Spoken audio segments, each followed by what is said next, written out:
ಕೇಳುಗರೆ ನಮಸ್ಕಾರ.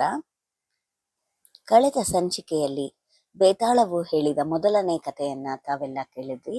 ಈಗ ವಿಕ್ರಮಾದಿತ್ಯ ಮತ್ತೆ ಮುಳ್ಳುಮುತ್ತಗದ ಮರದಡಿಗೆ ಬಂದು ನೋಡಲು ಅಲ್ಲಿ ಹೆಣ ಕೂಗಿಕೊಳ್ಳುತ್ತಾ ಬಿದ್ದಿತ್ತು. ಎರಡನೇ ಸಾರಿ ಅದನ್ನ ಹೆಗಲ ಮೇಲೆ ಹೊತ್ತುಕೊಂಡು ಮಾತನಾಡದೆ ಬರ್ತಾ ಇದ್ದ. ಆಗ ಬೇತಾಳವು, ಅಯ್ಯ ರಾಜ, ನಿನಗೆ ಅನ್ಯಾಯವಾಗಿ ಕಷ್ಟ ಬಂತು, ಹೋಗಲಿ, ಮನಸ್ಸಂತೋಷಕ್ಕಾಗಿ ಒಂದು ಕಥೆಯನ್ನ ಹೇಳ್ತೇನೆ ಕೇಳು ಅಂತ ಎರಡನೇ ಕಥೆಯನ್ನ ಹೇಳೋಕೆ ಪ್ರಾರಂಭ ಮಾಡಿತು. ಕಾಳಿಂದಿ ನದಿ ತೀರದಲ್ಲಿ ಬ್ರಹ್ಮಸ್ಥಳ ಅನ್ನೋ ಅಗ್ರಹಾರ ಇತ್ತು.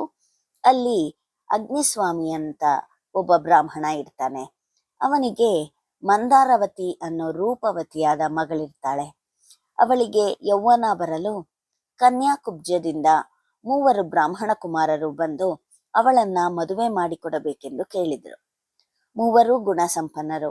ಆದರೆ ತಮ್ಮ ಪ್ರಾಣ ಹೋದರೂ ಚಿಂತೆ ಇಲ್ಲ, ಮತ್ತೊಬ್ಬರಿಗೆ ಅವಳನ್ನು ಕೊಡಬಾರದು ಅಂತ ಒಬ್ಬೊಬ್ಬರು ಹಠ ಹಿಡಿದ್ರು. ಬ್ರಾಹ್ಮಣ ಇದೆಲ್ಲಿಯ ತಂಟೆ ಅಂತ ಅವರ್ಯಾರಿಗೂ ಅವಳನ್ನ ಕೊಡೋಕೆ ಇಷ್ಟಪಡ್ಲಿಲ್ಲ. ಅವರು ಹಗಲು ರಾತ್ರಿ ಆ ಹುಡುಗಿಯ ಮುಖ ನೋಡ್ಕೊಂಡು ಅಲ್ಲಿನೇ ನಿಂತು ಬಿಡ್ತಾರೆ. ಈ ಮಧ್ಯೆ ಒಂದು ದಿನ ಜ್ವರ ಬಂದು ಆ ಹುಡುಗಿ ಸತ್ತು ಹೋಗ್ತಾಳೆ. ಆಗ ಒಬ್ಬನು ಅವಳ ಅಸ್ಥಿಗಳನ್ನ ತೆಗೆದುಕೊಂಡು ಗಂಗೆಗೆ ಹೋದ.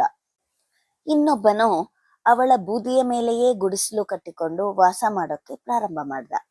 3ನೇಯವನು ತಾಪಸನಾಗಿ ದೇಶಾಂತರ ಹೊರಟು ಹೋಗ್ತಾನೆ.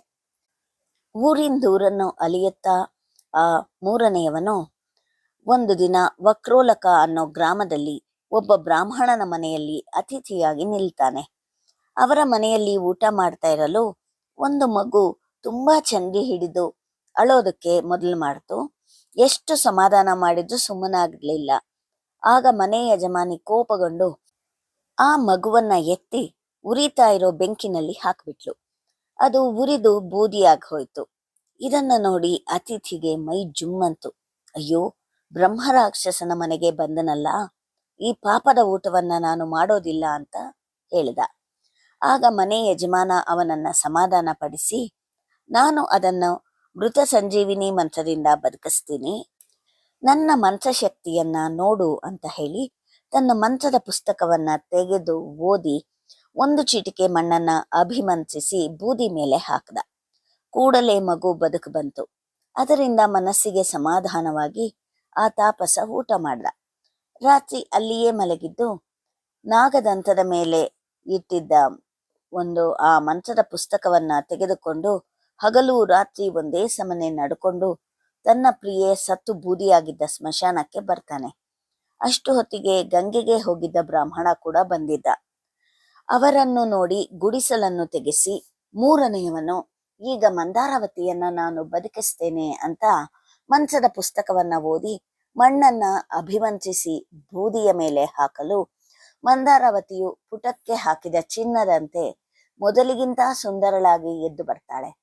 ಅವಳನ್ನು ನೋಡಿದ ಕೂಡಲೇ 3 ಅವಳು ತನ್ನವಳು ನನ್ನವಳು ಅಂತ ಜಗಳಕ್ಕೆ ಆರಂಭಿಸಿದ್ರು. ನನ್ನ ಮಂತ್ರಬಲದಿಂದ ಅವಳನ್ನ ನಾನು ಸಂಪಾದಿಸಿದೆ ಅಂತ ಒಬ್ಬ ಹೇಳ್ದ.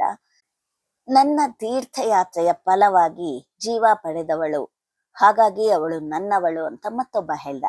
ಬೂದಿಯನ್ನ ನನ್ನ ಪ್ರಾಣದ ಹಾಗೆ ಕಾಪಾಡಿಕೊಂಡಿದ್ದೆ, ಅದರಿಂದಾನೇ ಅವಳು ಎದ್ದು ಬರೋಕೆ ಅವಕಾಶ ಆಯ್ತು ಅಂತ ಹೇಳ್ದ.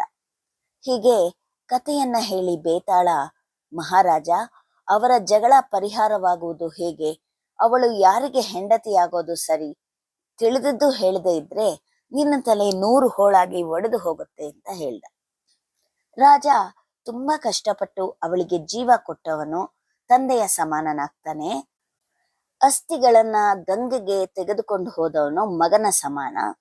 ಇನ್ನು ಅವಳ ಮೇಲಿನ ಪ್ರೀತಿಯಿಂದ ಸ್ಮಶಾನದ ಬೂದಿಯನ್ನೇ ಹಾಸಿಗೆಯಾಗಿ ಮಾಡಿಕೊಂಡು ಅದರ ಮೇಲೆ ಮಲಗಿದ್ದವನೇ ಅವಳ ಗಂಡ. ಅವಳ ಮೇಲಿನ ಅನುರಾಗಕ್ಕೆ ತಕ್ಕಂತೆ ಅವನು ನಡೆದುಕೊಂಡಿದ್ದಾನೆ ಅಂತ ರಾಜ ಹೇಳ್ದ. ಹೀಗೆ ಮೌನ ಬಿಟ್ಟು ಮಾತನಾಡಿದ್ದರಿಂದ ಬೇತಾಳ ರಾಜನ ಹೆಗಲಿನಿಂದ ಹಾರಿ ಮತ್ತೆ ಮೊದಲಿದ್ದ ಸ್ಥಳಕ್ಕೆ ಹೋಗಿಬಿಟ್ಟ. ಶ್ರೋತೃಗಳೇ, ಇದು ಬೇತಾಳ ಹೇಳಿದ 2ನೇ ಕಥೆಯಾಗಿತ್ತು. ಮತ್ತೆ ಮುಂದಿನ ಕಥೆಯೊಡನೆ ನಿಮ್ಮನ್ನೆಲ್ಲ ಭೇಟಿ ಮಾಡ್ತೇನೆ. ಧನ್ಯವಾದಗಳು.